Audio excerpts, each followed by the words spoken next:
What's up, Vetters? Patrick here with Vetted. Today, we're talking about this. Psionics is a hypothesis. I know it's kind of in vogue right now to talk about, and people claim psionic interactions. I have not seen the kind of scientific study done that validates it. Whatever they are interacting and changing human DNA. Well, if at some point they wanted to alter us at that level, as at a that level, geneticist. I mean, sure they could, let's say, but you would have to have a totality of understanding of how DNA operates. The problem, of course, is what I raised was social contagion, in that you can influence others and their stories just by having heard it previously. Which is why, for instance, Jacques Vallée says, if you think you've had an experience, don't go undergo hypnosis, because you're contaminated by stuff you've seen on TV, and all the hypnosis might do is consolidate an untrue memory.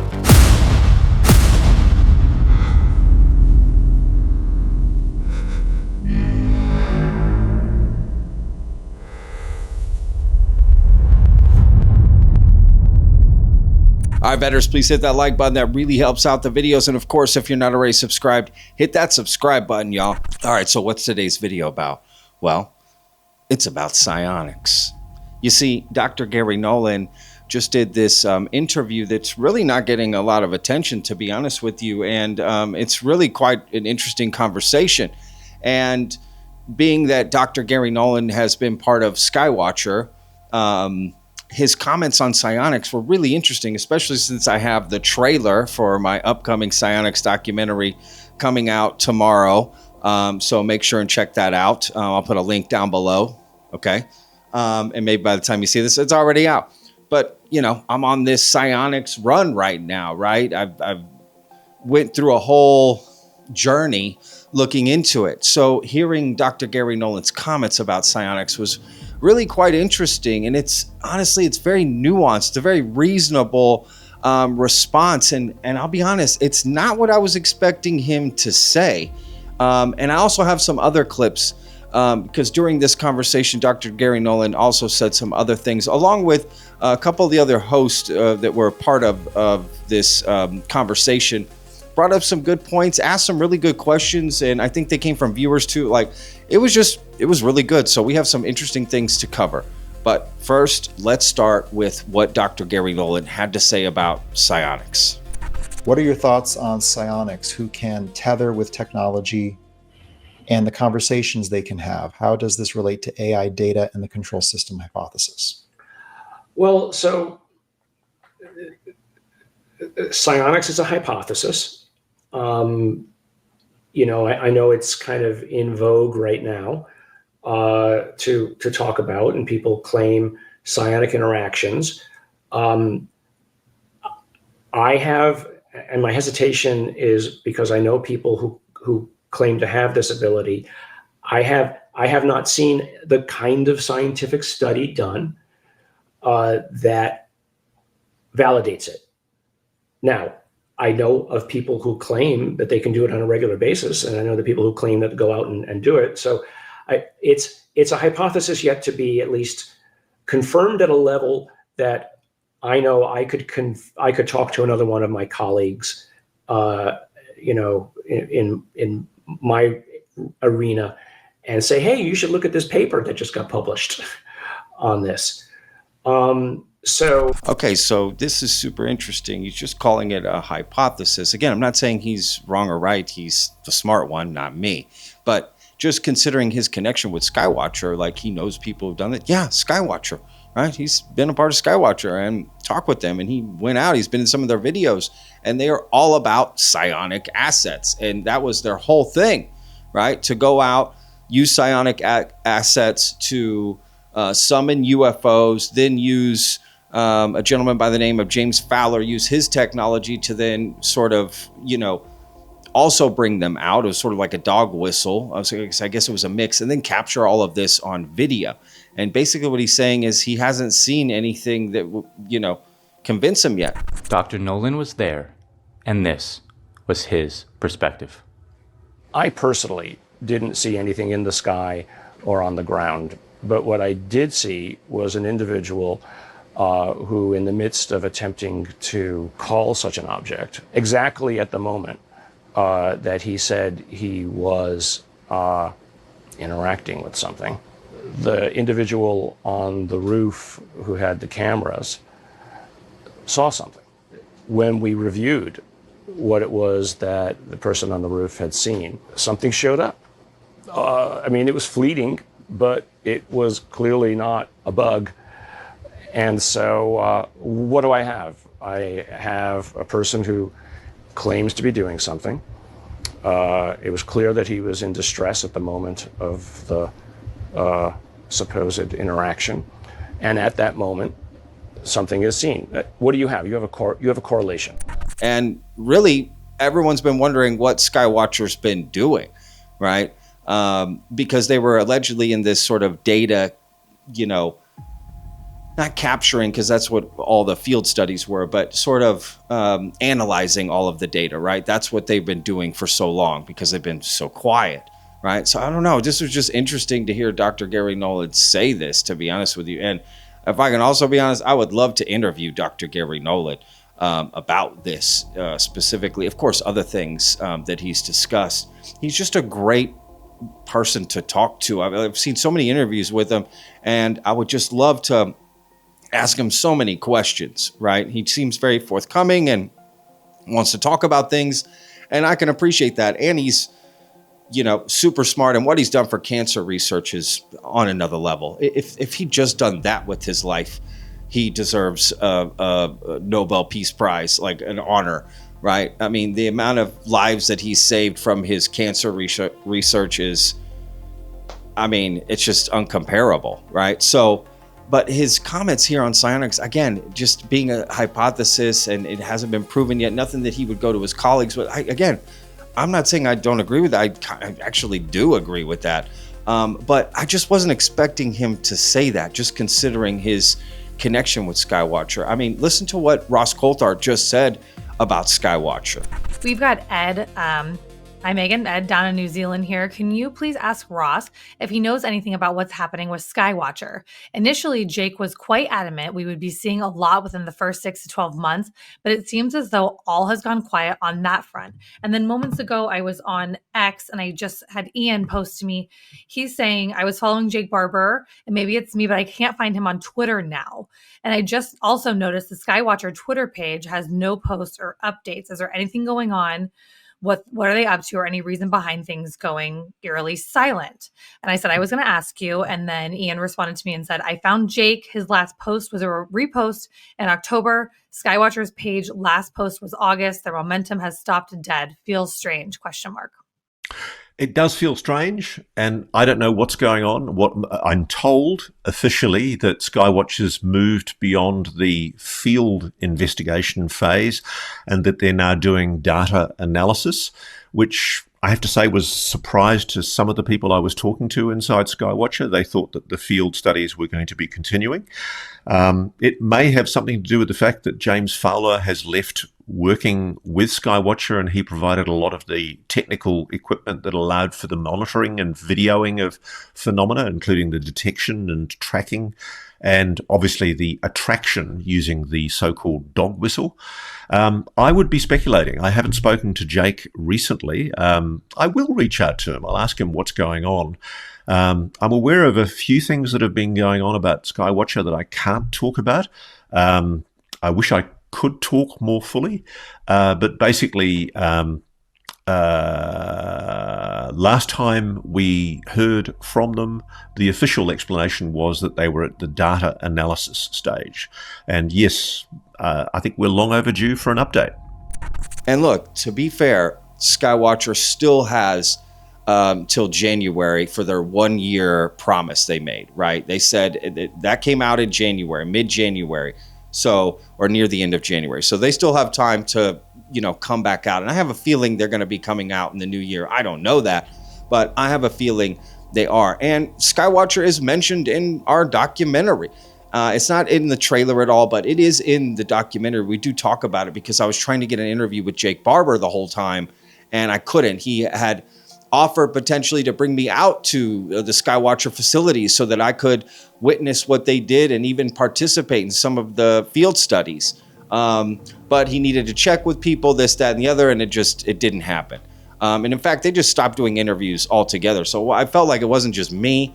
It was just, they just stopped doing it altogether. And all their, quote, psionic assets are now out on their own, doing their own thing. I mean, I even interviewed Mike Batista, who was with Skywatcher before. And when I interviewed him, he said he couldn't talk about Skywatcher because of an NDA he had signed. But he's still out there doing his thing and promoting psionics along with some other people, right? And I did get to interview him for the documentary. I released a portion of it on the Vetted channel. I'll put a link down below so you can check that out. So this led you to working with Skywatcher. I know you probably not sure how much you want to talk about that. I can't answer any questions about Skywatcher at all, especially if it's phrased in the question, mentioned Skywatcher. I'm gonna have to pass over that one, but that career event was a catalyst that led me into working with, military contractors as a psionic asset. Why you can't talk about Skywatcher?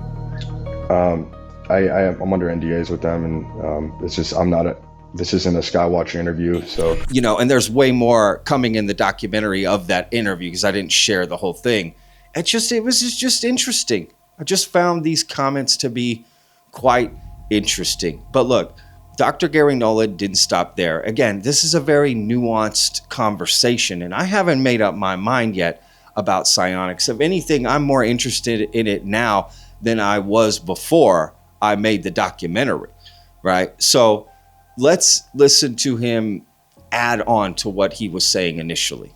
But I'm going to kind of switch it around, and because psionics often gets misinterpreted as magic or woo, the bad word, the three-letter word, because it could just be technology, and that, think of it this way. Our brains and everything that we are I'm interacting with you via quantum waves. You are just a series of quantum waves that happens to manifest looking like Reed, and that's how my meat brain thinks of you. And yet we're communicating via quantum signatures or quantum forms. Now, who's to say that down at the base level of reality, where quarks and everything that we think of as what form atoms, et cetera, exist, that there's not information flowing around, that just the right way of twiddling with it from a distance could either be detected or information transferred.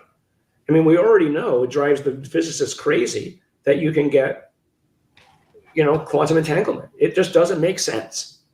They use it. We use lots of things that we don't understand. And so maybe we just don't understand what it is yet. And somebody else has already figured it out. So I think of it as technology. I don't think of it as magic. But it's technology that we don't understand. And I don't know how yet to reproduce it. Now, what I do find interesting is that when people claim they have these capabilities, they seem to follow families or in families.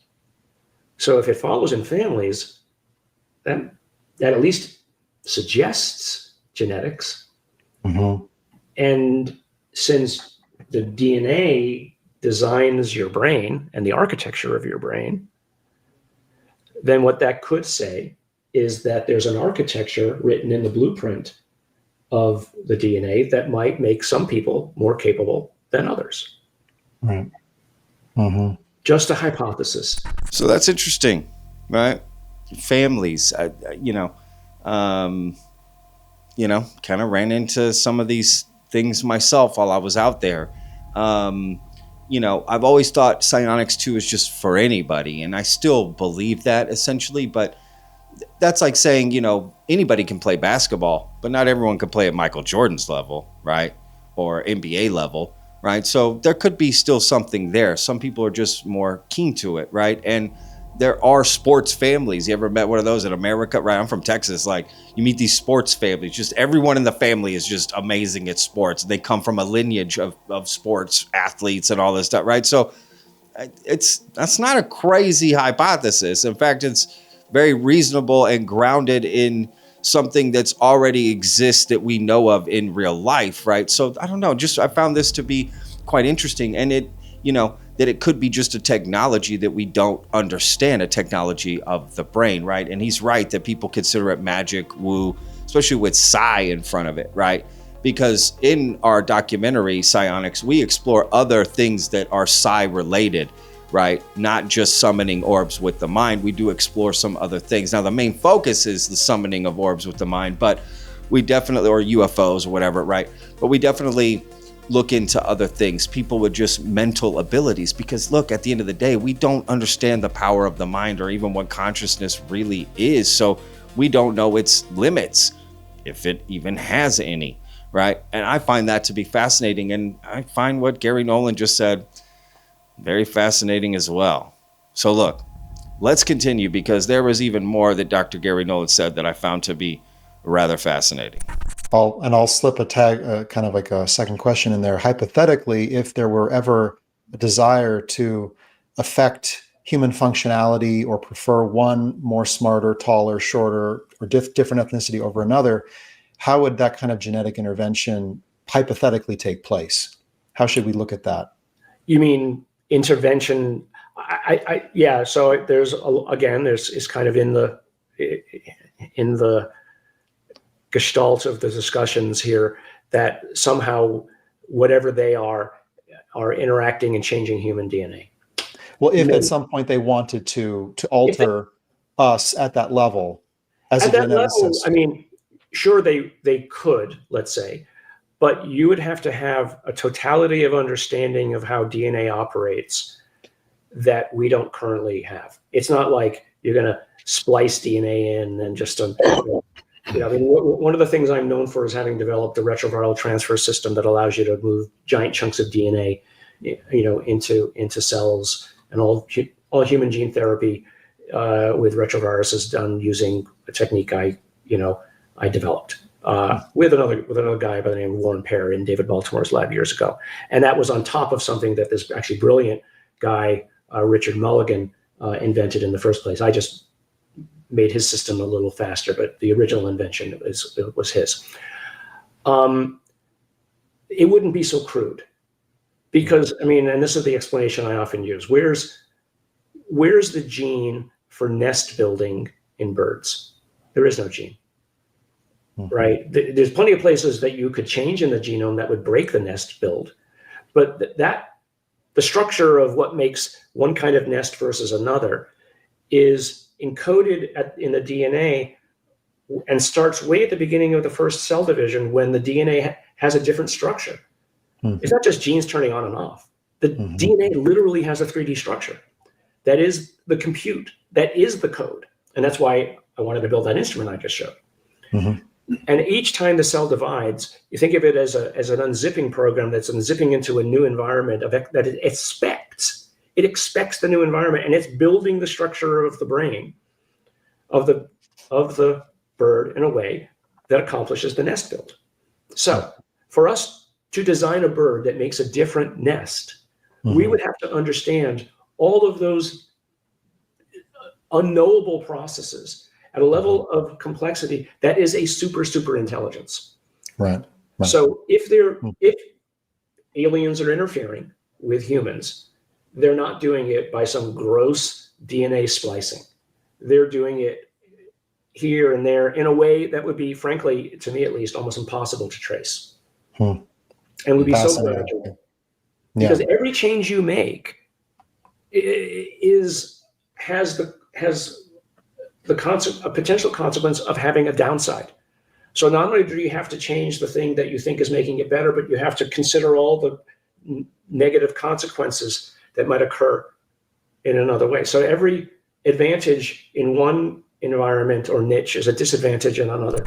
So this is fascinating, right? Just this DNA aspect. And I love what he said about where's the genome for the bird nest, right? For birds building nest. Where's that?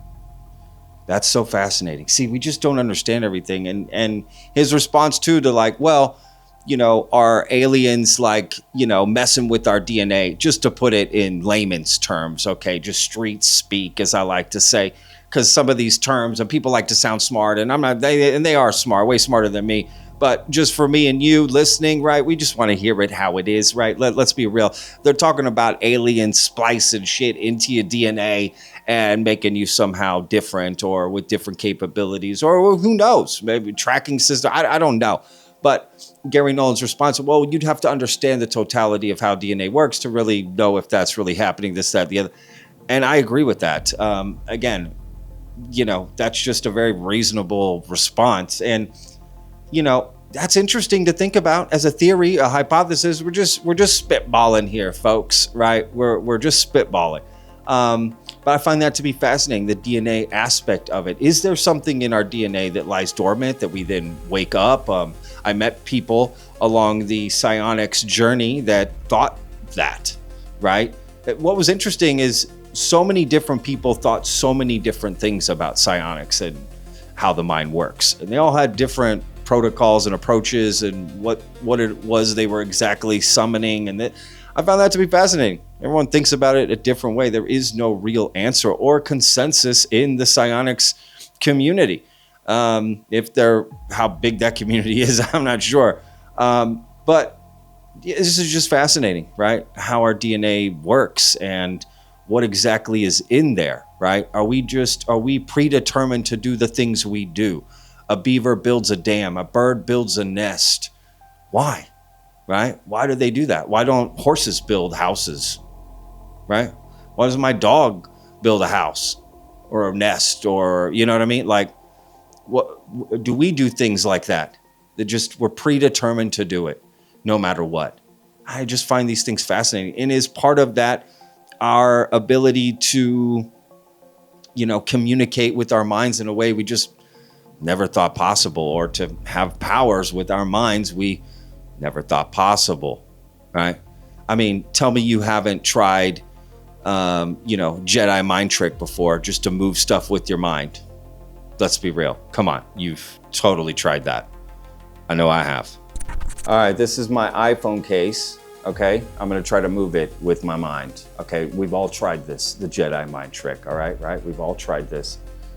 Let's see what I can do here. What have I learned? Right. Let's see.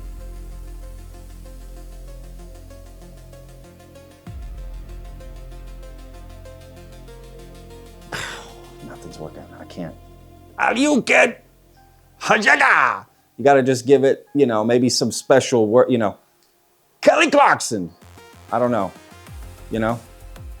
Boom. Baja bing. I'm just making up things now, y'all. It's not, I don't even know what to do. Like, what am I doing? Why don't I even have my hand up? Let's just try this.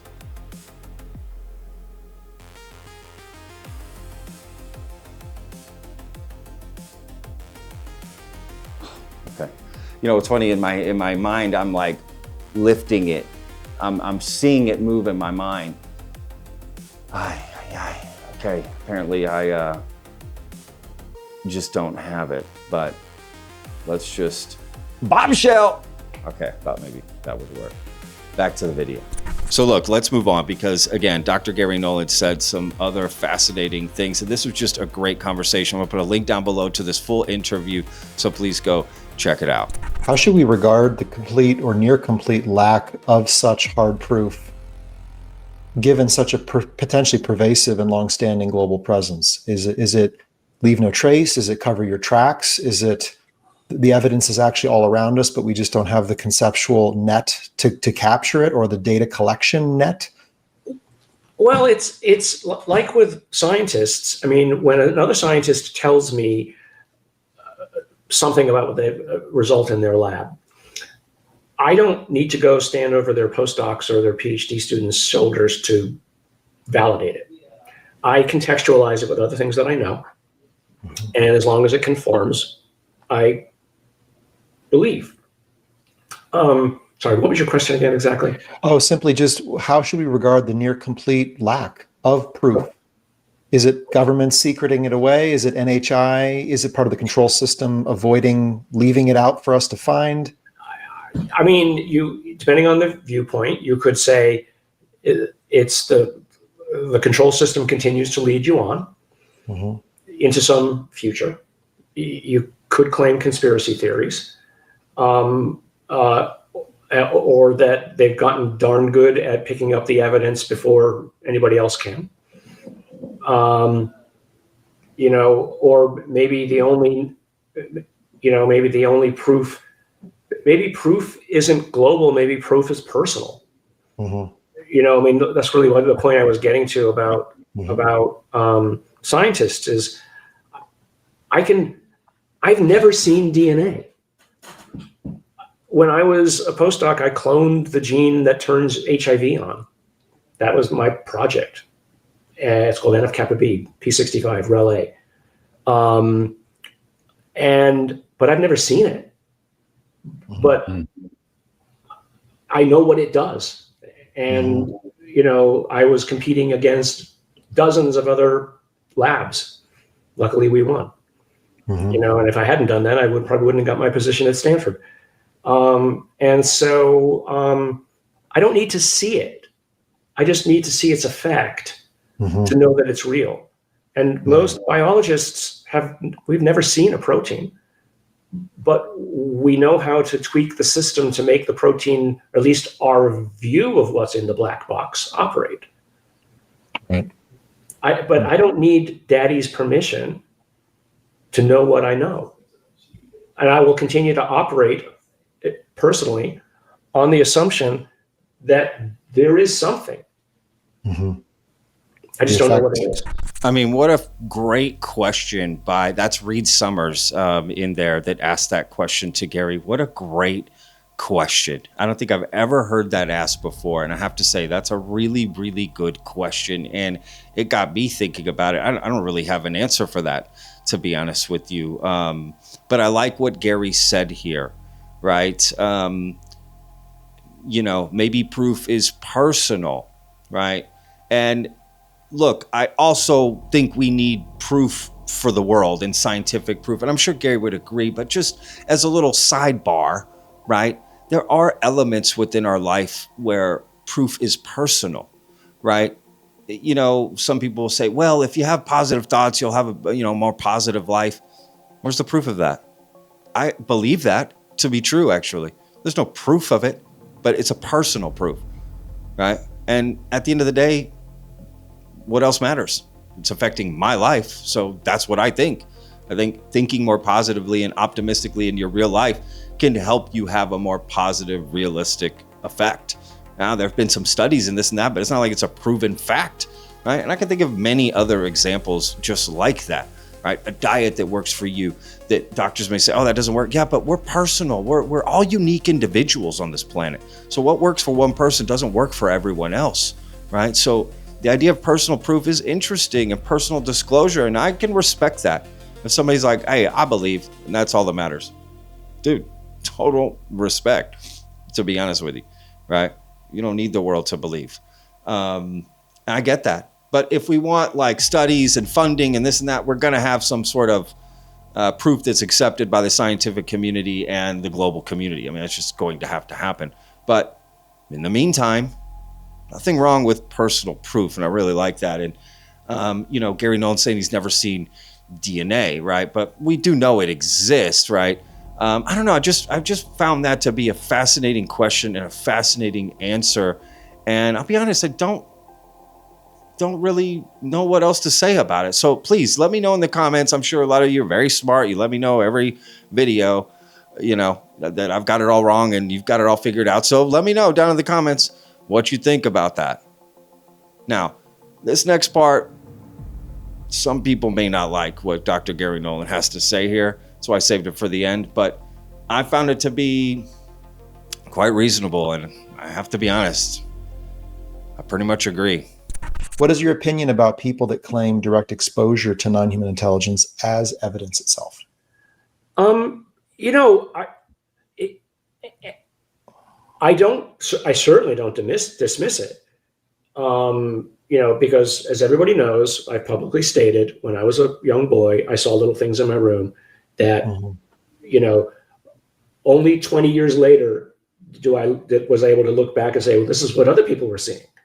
Mhm. Right now, I don't see that as proof.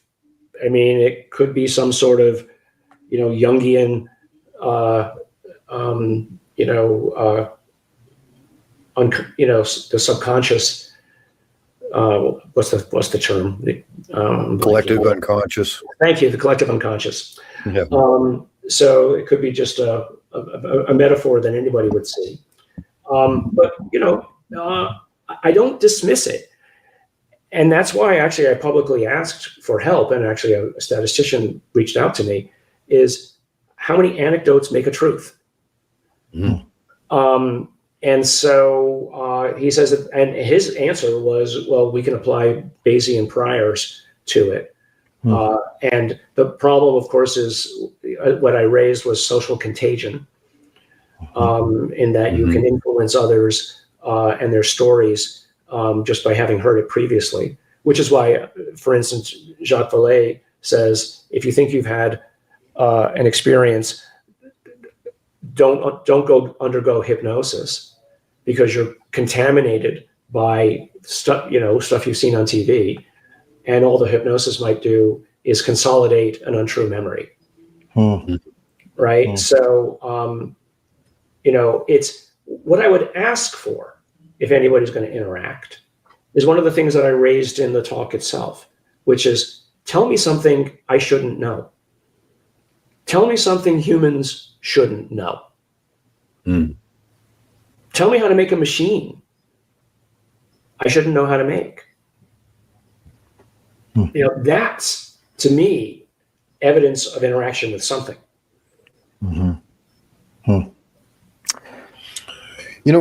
Garry, you mentioned in your talk earlier. I'll update it just slightly, because I make fun of Neil deGrasse Tyson all the time, but he's right in this context. He says, bring me an alien ashtray. Well, aliens shouldn't be smoking in the first place. They should know better. But I think the proof of, the truth of what he's saying is, bring me something that they have that we don't have, that I can trace back to non-human. So from that viewpoint, he's 100% right. Tell me something I shouldn't know. I love that, right? Tell me something you wouldn't know, essentially, right, is what he's saying. But, if you've had an experience, don't get hypnotized. You will be influenced by the time from when you had the experience and the time from when you're hypnotized. You're going to be influenced by the things around you. And I know a lot of people aren't going to like that, because there's a lot of stories that come from people being hypnotized, regression therapy, right? They go into their mind and come out with new stories and new things and all these details. And I appreciate Garry saying that, to be honest with you, because I agree. And that's going to anger a lot of people, to be honest with you, right? But, first of all, great question. Whoever asked that, right? Great question. I don't think I've ever heard that asked. Again, this is a fascinating interview that no one has seen.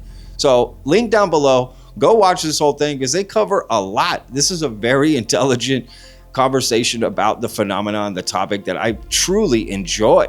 I really recommend you listening to the whole thing. And I don't say that often, that. So I really recommend it. These are just great questions. What a great question, right? Like, if you've had a personal experience, is that proof, right? Essentially, like, well, I've had an experience with non-human, so that's the evidence. Yeah, but that's subjective, right? Anecdotal, right? And people taint it by trying to uncover more information from it, from using all these other techniques that aren't really proven, i.e. hypnosis, right? And just going back in this regressive therapy, right? So yeah, just found that to be a fascinating question. And I know that affects a lot of people, because I know a lot of people have had experiences, which I can totally understand. I've met so many people who are so authentic and genuine that they've experienced something they can't explain, right? Now, they may theorize or this or that about what it is or whatever, but they just flat out say, this is what happened, this is what I saw, this is what I heard, this is what I smelled, this is what I felt, whatever. This is it. I don't know, Then some people, start writing books and go to conferences, and all of a sudden they've got, 35 new experiences to share from, well, I got hypnotized and now, you know, I'm talking to the lady, you know, it's like, wait, what? There's some crazy shit out there, right? And we've got to weed through all that, right?